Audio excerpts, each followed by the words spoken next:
अस्सलाम वालेकुम स्टूडेंट। अब नेक्स्ट आपके पास ये जो क्वेश्चन है, इसमें लास्ट जो कॉलम है उसमें आपके पास 1 प्लस अल्फ़ा एक्स क्यूब है। तो डिटरमिनेंट की प्रॉपर्टी है कि अगर कोई दो वैल्यूज़ ऐड हो रही हो तो आप उसके दो डिटरमिनेंट बना सकते हैं,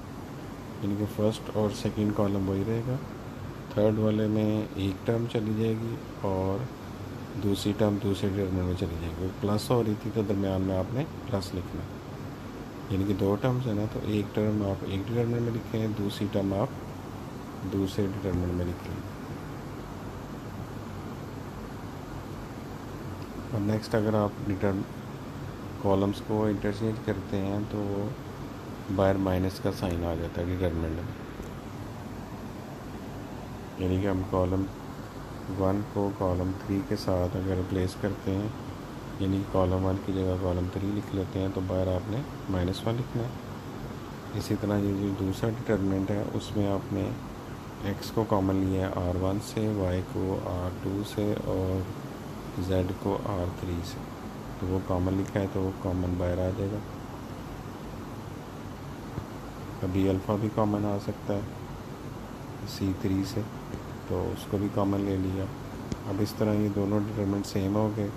तो अब ये कॉमन ले सकते हैं हम, तो बाहर आ जाएगा आपके पास 1 प्लस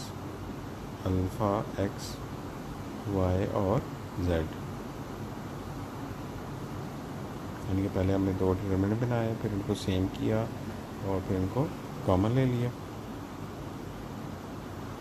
अब नेक्स्ट आपने रोज़ को माइनस करना है, R2 minus R1, R3 minus R1,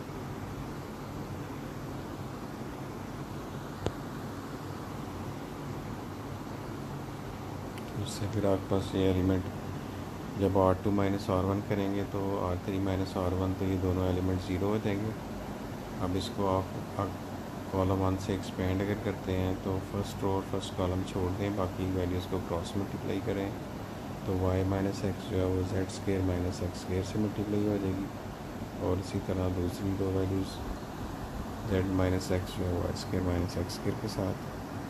अब इधर एक फार्मूला अप्लाई आप कर सकते हैं, a square minus b square वाला, z माइनस एक्स और z प्लस एक्स,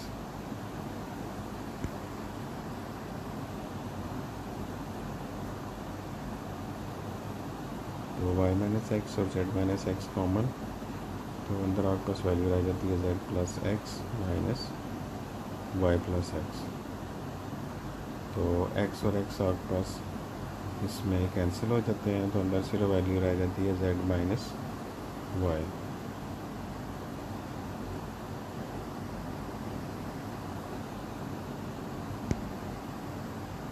अब इनका अगर आपने ऑर्डर चेंज करना है, जैसे y माइनस एक्स को आपने x माइनस वाई करना है,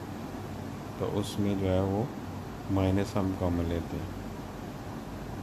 यानी कि y माइनस एक्स में माइनस कॉमन लेंगे तो वो x माइनस वाई हो जाएगी। इसी तरह z minus x z minus y को y माइनस ऐड करेंगे तो वो भी -1। अब ये दोनों माइनस को कॉमन लिए, माइनस माइनस प्लस हो जाएगा, तो ये रिक्वायर्ड जो है आंसर आपका प्रूफ हो जाता है।